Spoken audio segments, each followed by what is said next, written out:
আসসালামু আলাইকুম। আজকে আমরা নানস্ট ইকুয়েশন দেখব। তড়িৎ রসায়নে আমরা আজকে নানস্টের ইকুয়েশন দেখব। তো দেখব এটা কেন ব্যবহার করা হয়। আচ্ছা, তো দেখো যে আমরা নানস্ট ইকুয়েশন কেন পড়ব। আমরা প্রিভিয়াস লেকচারে দেখছি যে আমার একটা সেলের, আমি যদি বলি যে আমার একটা গ্যালভানিক সেলের যে সময় আমরা ইলেকট্রোড দেই, যে সময় আমি ইলেকট্রোড দেই, দেওয়ার ফলে কী হয়, আমার এখানে ইলেকট্রিসিটি প্রডিউস হয়। তো ইলেকট্রিসিটি প্রডিউস হয়, তো তখন আমাদের সেখান থেকে আমি যদি আমার যে ইএমএফটা মাপতে চাই, তখন সেটা আমরা লিখি যে আমাদের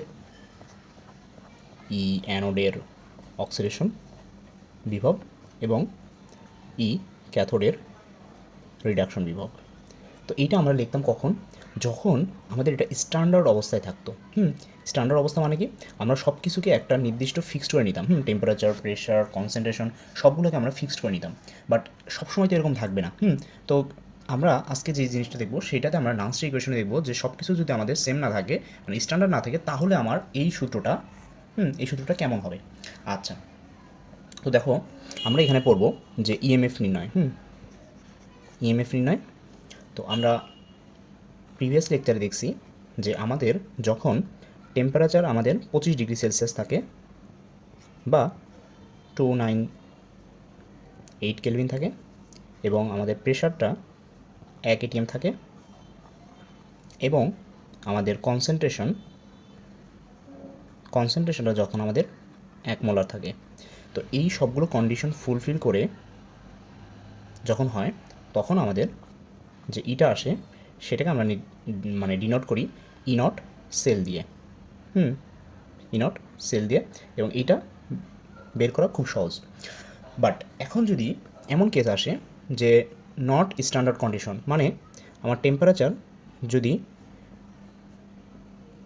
25 ডিগ্রি সেলসিয়াস না হয় বা আমার প্রেশার যদি 1 atm না হয়, 1 atm না হয়, বা আমার কনসেন্ট্রেশন যদি আমার 1 মোলার না হয়, তাহলে এই কন্ডিশনগুলো যদি হয়, তাহলে আমার কি হবে, সেটা আমরা এখন দেখব। আচ্ছা, তখন আমাদের যেই ইটা বের করতে হয়, ই সেল, তখন সেটা আমরা বের করি একটা নির্দিষ্ট ইকুয়েশন দিয়ে। সেই ইকুয়েশনটার কথা যদি আমি একটু বলি, যে আমরা থার্মোডাইনামিক্স থেকে দেখছি যে আমার Gibbs free energy G is equal to G naught plus RT ln Q. আচ্ছা, তো এখানে আমি যদি বলি যে এখানে জিটা ডেল জি, এটা হলো আমার গ্রিপস ফ্রি এনার্জি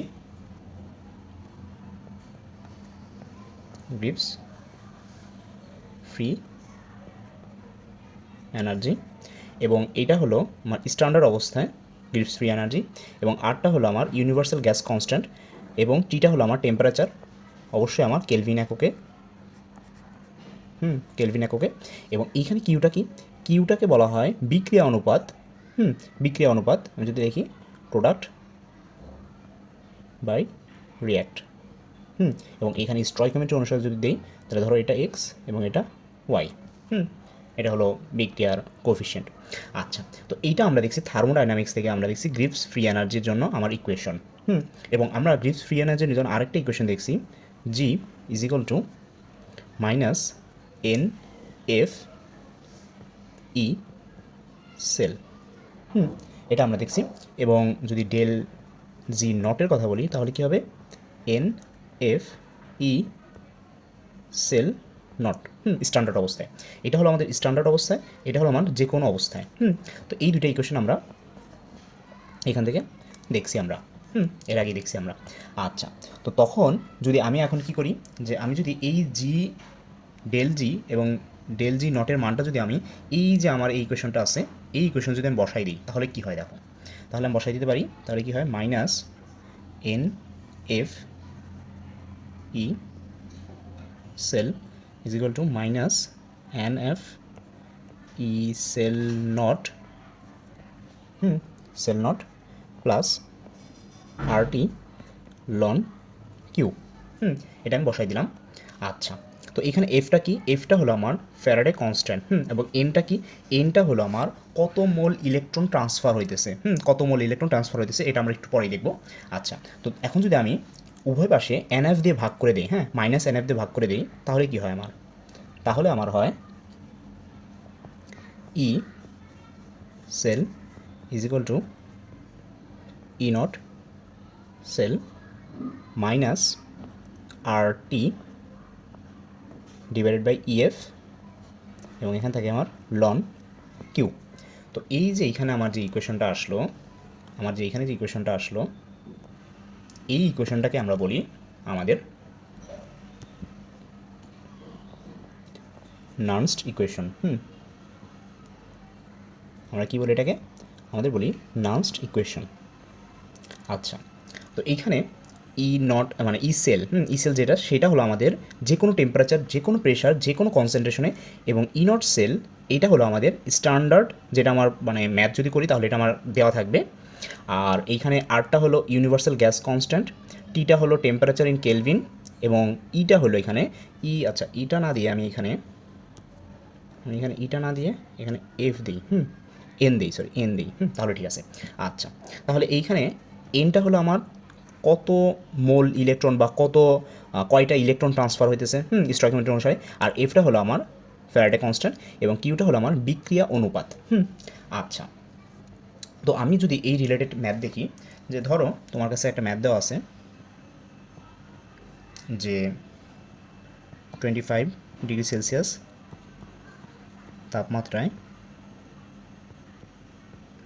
তাপমাত্রায় নিচের কোষটির কোষ বিভব কত, মানে তোমার এখানে মূলত চাইছে ই সেল, ই সেল চাইছে, এবং এখানে সেল নোটেশনটা আমাদের দিয়ে দিছে যে ক্যাডমিয়াম থেকে ক্যাডমিয়াম 2+ হইতেছে, এবং এই অ্যাকোয়াসটার আমাদের কনসেন্ট্রেশন দেওয়া আছে এখানে 0.02 m, একটা লবণ সেতু, এবং দেন আমার দেওয়া আছে এইচ প্লাস 0.2 m, আর দেওয়া আছে আমার এইচ গ্যাস, এবং এটার একটা প্রেশার দেওয়া আছে 0.5 atm। আচ্ছা, তো এইটা হলো আমার সেল নোটেশন, এবং এখানে আরেকটা দেওয়া আছে, আরও দেওয়া আছে, আমার গিভেন দেওয়া আছে যে ই নট ক্যাডমিয়াম 2+ থেকে আমার ক্যাডমিয়াম হইতেছে, সেটা মানটা দেওয়া আছে আমার -0.402 ভোল্ট। তো এইখানে মূলত আমার কী বাই করতে বলছে, আমার এখানে বাই করতে বলছে কোষ বিভব কত হবে, সেটা আমার এখানে বাই করতে বলছে। মানে এখানে আমার যেহেতু তোমার দেখো এখানে ঘনমাত্রাটা আমার 1 m নাই, মানে স্ট্যান্ডার্ড নাই, প্রেশারটা আমার স্ট্যান্ডার্ড নাই, সেই জন্য আমার এখানে নার্নস্টের ইকুয়েশন বসাইতে হবে। আচ্ছা, তো আমি যদি নার্নস্টের ইকুয়েশন লিখি এখানে সলিউশন, নার্নস্টের ইকুয়েশন কী হবে আমার, এখানে ই সেলটা হবে কি, ই সেলটা হবে আমাদের ই নট সেল, যেটার মানটা আমার দেওয়া আছে minus R T by N F ln Q. আচ্ছা, তো আমি যদি এখানে মান বসাই দিই, তাহলে আমার এখানে কী হবে, যে এইখানে আমার হবে এইটার মানটা দেখো, ই নট সেলের মানটা আমার কী দেওয়া আছে, ই নট সেলের মানটা আমার দেওয়া আছে যে 0.402। আচ্ছা, তো এইটা আমি মাইনাস থেকে প্লাস কেন করলাম, কারণ এইটা মূলত আমার যে বিভবটা দেওয়া আছে, এটা আমার বিজারণ বিভব দেওয়া আছে, বাট আমার জারণ বিভব লাগবে, এই জন্য আমি এটা ই করলাম। আচ্ছা, তো দেন আমি কি লিখতে পারি, আমি লিখতে পারি যে ই নট সেল, তারপরে আচ্ছা এখানে তো আমাদের হাইড্রোজেনটাও আছে, এটা আমাদের একটু মাথায় রাখতে হবে। তো এখানে হাইড্রোজেনটাও আছে, আমরা জানি যে হাইড্রোজেনের জন্য স্ট্যান্ডার্ড হাইড্রোজেনের যেটা ই নট 2H+, আর হলো H2, এইটা যে মানটা সেটা হলো আমাদের 0.0 ভোল্ট। আমরা জানি স্ট্যান্ডার্ড হাইড্রোজেন তড়িৎদ্বারের আমার এটা ই নটটা হয় 0 ভোল্ট। আচ্ছা, তাহলে এখানে কি হবে, তাহলে এখানে হবে আমার 0 মাইনাস 0.402। আচ্ছা, তো এটা মাইনাস হবে। আচ্ছা, তো দেন এখানে আর টি, আর এর মানটা আমরা একটু বসাই দিই, টির মানটা মানে এই দুইটার মানটা একসাথে বসাবো, এবং এনটা এখানে মূলত কয়টা ইলেকট্রন ট্রান্সফার হতেছে দেখো, দুইটা। এখানে দেখো যে আমার 2 দিয়ে যদি গুণ করো তাহলে এটি কী হয়ে যায়, তার মানে এখানে 2 এবং ফ্যারাডে কনস্ট্যান্ট 96500 লন কিউ। আচ্ছা, তো এখানে আমি এখন আরও একটু মান বসাবো। এই কিউ এর মানটা বসানোর জন্য আমার একটু মানে একটা সমীকরণ লিখতে হবে, যে আমি যদি লিখি যে আমার অ্যানোডের জারণ, অক্সিডেশনটা যদি আমি একটু লিখি, অ্যানোডের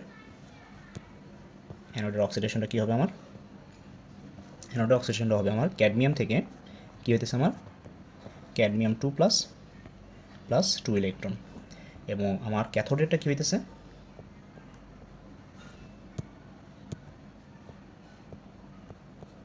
ক্যাথোডের রিডাকশনটা কী হইতেছে আমার, ক্যাথোডের রিডাকশনটা হইতেছে আমার 2H প্লাস সেই দুইটা ইলেকট্রন গ্রহণ করে আমার কী হইতেছে, হাইড্রোজেন গ্যাস হইতেছে। আচ্ছা, তো আমি যদি এখন এইটার সমগ্র বিক্রিয়াটা মানে লিখি, তাহলে কী হবে আমার ক্যাডমিয়াম প্লাস 2H প্লাস, এটা থেকে এখানে মূলত 2 ইলেকট্রনই হইতেছে, এবং ক্যাডমিয়াম 2 প্লাস হয় প্লাস H2। আচ্ছা, তো এখানে আমি যদি লিখি যে কী কী দেওয়া আছে আমার, এন এর মানটা 2, আমি এটা আগেই বসাই দিয়েছি, আরেকবার যদি একটু লিখি, এন এর মানটা 2 এবং ক্যাডমিয়াম 2 প্লাস, এইটার কনসেন্ট্রেশনটা আমার দেওয়া আছে আমার 0.02 m, এবং আমার এখানে কী দেওয়া আছে, হাইড্রোজেনের প্লাস, এটার মানটা দেওয়া আছে আমার 0.2 m, এবং আমার হাইড্রোজেনের যে প্রেশারটা P(H2), এটার মানটা দেওয়া আছে আমার 0.5 atm। আচ্ছা, তো আমি যদি এখন ইকুয়েশনে বসাই দিই তাহলে আমার কী হবে, আগের ইকুয়েশনটায় ই সেল, সেটা হবে আমাদের 0.402 মাইনাস আর এবং টি যদি আমি গুণ করে দিই তাহলে আমার যে জিনিসটা আসে আর টি এবং এফ। আমি যদি একটু এখানে দেখাই, আমাদের এই যে এইখানটাতে এই যে এই আর টি এবং এই যে এই জিনিসটা, এই কয়টাকে যদি আমি ক্যালকুলেশন করি তাহলে আমার যে মানটা আসে 25 ডিগ্রির জন্য, সেটা আমি একটু মুখস্থ রাখতে পারি, 0.0592, এবং নিচে আমার আছে 2, এবং এখানে আছে আমার লগ, এখানে যদি মানগুলো বসাই দিই 0.02 ইন্টু 0.5, আর নিচে আছে আমার 0.2 হোল স্কোয়ার। দেন আমি যদি ক্যালকুলেশন করি তাহলে এখান থেকে আমার যে মানটা আসে সবগুলো যদি আমি ক্যালকুলেশন করি তাহলে আসে আমার 0.41982 ভোল্ট। এটা আসে আমার ই সেল, কিসের জন্য, আমার যে কনসেন্ট্রেশন দেওয়া আছে এবং যে প্রেশার দেওয়া আছে সেটার জন্য অ্যাট 25 ডিগ্রি সেলসিয়াস। আচ্ছা, তো এটা ছিল আমার অ্যান্সার। তো আমি যদি এরকম আরেকটা ম্যাথ দেখি, যে ধরো তোমার একটা ম্যাথ দেওয়া আছে এরকম, কোশ্চেন টু এরকম দেওয়া আছে যে ধরো 25 ডিগ্রি সেলসিয়াস তাপমাত্রায় তোমার নিচের কোষ বিভবটা নির্ণয় করতে হবে, যেটা সেল নোটেশনটা দিয়ে দিছে, ক্রোমিয়াম সলিড থেকে ক্রোমিয়াম 3+ হইতেছে 0.3 m ঘনমাত্রাটা দেওয়া আছে, এবং এই পাশে আছে আমার কপার 2+, যেটার ঘনমাত্রাটা দেওয়া আছে আমার 0.15 m, এবং কপার সলিড। আচ্ছা, তো এটার জন্য তোমার এখানে কিছু দেওয়া আছে আমার E0 Cr3+, এটা থেকে Cr হয়েছে, এটার মানটা দেওয়া আছে -0.74 ভোল্ট, এবং আমার দেওয়া আছে আরেকটা E0 এর মান, যেটার মানটা হলো আমার কপার 2+, কপার, এটার মানটা দেওয়া আছে +0.34 ভোল্ট। আচ্ছা, তো এই মানগুলো তোমার দেওয়া আছে, তাহলে তুমি কীভাবে এটা সলিউশন করবা।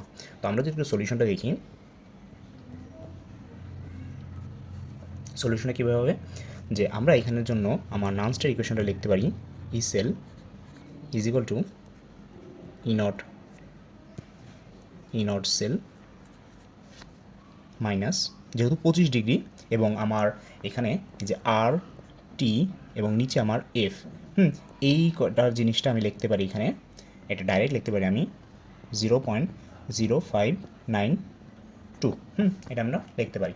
আচ্ছা, তাহলে আমি যদি লিখে দিই এখানে 0.0592, নিচে আমার হলো n এবং এখানে লগ কিউ। আচ্ছা, লগ আর লনের ব্যাপারটা কি? লগ আর লন আর লগ এখানে যদি হয় তাহলে এখানে ওই যে জাস্ট 2.0, এটা মানটা কত জানো, 2.203, এটা দিয়ে আর কি গুণ করতে হয়। আচ্ছা, তো এখানে আমি লগ নিয়েছি আর কি। তো দেন এখানে আমার কিসের মান লাগবে? আমার এখানে মূলত n এর মানটা লাগবে এবং এখানে আমার কিউ এর মানটা লাগবে। কিউ এর মানটা লাগবে। তো আমি যদি এখানে রিয়াকশনটা লিখি, যে আমার এখানে রিয়াকশনটা হবে অ্যানোডের রিয়াকশন, অ্যানোড অক্সিডেশনের রিয়াকশনটা কী হবে আমার, ক্রোমিয়াম সলিড থেকে আমার ক্রোমিয়াম 3+ হইতেছে অ্যাকোয়াস, এবং সাথে আমার 3টা ইলেকট্রন রিলিজ হইতেছে। এবং সেই 3টা ইলেকট্রন আমার যদি এখানে কপারেরটা লিখি, আমার ক্যাথোডেরটা আমার হবে কপার 2+, অ্যাকোয়াস অবস্থায় আছে, সেই 2টা ইলেকট্রনকে গ্রহণ করে, আচ্ছা এখানে একটু স্টয়কিওমেট্রি আসবে, মানে একটু গুণটুন করতে হবে, 2টা ইলেকট্রন এখানে কপার সলিড হইতেছে। আচ্ছা, তো দেখো এইখানে আমার 3টা ইলেকট্রন এবং এইখানে আমার 2টা ইলেকট্রন, তার মানে আমার সমতা হইতেছে না। তো জাস্ট এটা একেবারে জিনিস, সহজ জিনিস, যে এটাকে আমি 2 দিয়ে যদি গুণ করি আর এটাকে আমি 3 দিয়ে গুণ করি তাহলেই আমার সব কিছু মিলে যাইতেছে। আচ্ছা, তো আমি যদি এখানে নেট রিয়াকশনটা লিখি তাহলে কী হবে, প্রথম রিয়াকশনকে 2 দিয়ে গুণ করার পরে 2 Cr সলিড প্লাস 3 কপার 2+, এই পাশে হইতেছে আমার এখানে 6টা ইলেকট্রন হয়ে গেছে, এবং এই পাশে হইতেছে আমার 2 Cr3+ প্লাস 3 Cu। আচ্ছা, তো এটা আমার নেট রিয়াকশন চলে আসে। তাহলে এখান থেকে যদি আমি এখন কিউটা লিখতে যাই, কিউটা কী হবে আমার, প্রোডাক্ট। দেখো এখানে কী কী আছে, প্রোডাক্ট এই 2টা আছে এবং রিয়াক্টেন্ট আছে আমার এই 2টা। একটা জিনিস মনে রাখবা, এটা তোমরা রাসায়নিক পরিবর্তনে পড়ছো, যে এই যে এখানে যেটা আছে আমার সলিড অবস্থায়, আমরা জানি সলিডের জন্য আমার যে ইটা কনসেন্ট্রেশন হয় সেটা 1 হয়। তার মানে আমার এই 2 পাশেই 1 হবে। আচ্ছা, তো মূলত আমার এখানে কী হবে, মূলত আমার এখানে হবে ক্রোমিয়াম 3+ হোল স্কোয়ার স্টয়কিওমেট্রি অনুসারে, এবং নিচে আমার কপার 2+, আর এখানে হবে কিউব। এটা আমার কিউ এর মানটা চলে আসছে। তো এখন যদি আমি আমার মেইন ইকুয়েশনে বসাই দিই তাহলে আমার কি আসে, ই সেল ইজ ইকুয়াল টু আমার ই নট সেল। আচ্ছা, ই নট সেলের মানটা যদি আমি একটু বাই করি, ই নট সেলের মানটা আমার কি আসবে, ই নট সেল সেটা হলো আমাদের 0.34 মাইনাস 0.74, যেটা মানটা আসে আমার কত আসে, আচ্ছা এটা মানটা আমি একটু রাখি এখানে, এত বোল্ড। আচ্ছা, তো সেই মানটা, এই মানটা আমরা মূলত এখানে বসাই দিব। দেন আমার এখানে আসে 0.0592, আর নিচে যেহেতু আমার এখানে 6টা ইলেকট্রন ট্রান্সফার হতেছে তার মানে 6। আচ্ছা, ইন্টু আমার লগ, এখানে আসে মানগুলো যদি বসাই দিই আমি তাহলে কি আসে, 0.3 whole square divided by 0.15 cube. আচ্ছা, তাহলে আমার শেষ একেবারে লাস্টে কি আসে, আমার লাস্টে যদি আমি সব কিছু ক্যালকুলেশন করি তাহলে এটা মানটা আসে আমার 1.066 ভোল্ট। এটা আসে আমার ই সেলের জন্য, যখন আমার কনসেন্ট্রেশন এবং টেম্পারেচার তো এখানে 25 ধরছে, 25 মানে অন্য কিছু হইতে পারতো, তো যেখানে আমার এখানে কী হচ্ছে, কনসেন্ট্রেশনটা 1 m নাই, 1 মোলার নাই। আচ্ছা, তো এইভাবে করে আমরা মূলত আমাদের নানস্টার ইকুয়েশন সলভ করতে পারি। নানস্টার ইকুয়েশন আমরা কখন ব্যবহার করব, আমাদের যদি টেম্পারেচারটা যদি স্ট্যান্ডার্ড অবস্থায় বলে দেয়, টেম্পারেচারটা আমাদের ফিক্সড করে দিছে 25 ডিগ্রিতে, 25 ডিগ্রিতে, এবং প্রেশারটাও যদি তোমাকে 1 atm দিয়ে দেয়, এবং পাশাপাশি শুধুমাত্র যদি ঘনমাত্রাটা মানে যেটা তোমার কনসেন্ট্রেশনটা যদি তোমার 1 m দিয়ে দেয়, এই 3টা কন্ডিশন যদি থাকে তাহলে তুমি ইজিলি এই যে এই সূত্রটা ইউজ করতে পারো। হয়ে গেল এই যে এইটা। আমি যদি লিখি একটু তখন হবে আমার E not cell is equal to আমার আসবে ই অফ অ্যানোডে হয় অক্সিডেশন, সেটা বিভব না, প্লাস ই অফ ক্যাথোডের আমার রিডাকশন, সেটার বিভবটা। তখন আমরা এই নানস্টের ইকুয়েশন বাদে আমরা এটা করতে পারি কখন, যখন আমাদের এই কটা কন্ডিশন ফুলফিল করে। আচ্ছা, তো আজকে আমাদের এই পর্যন্তই।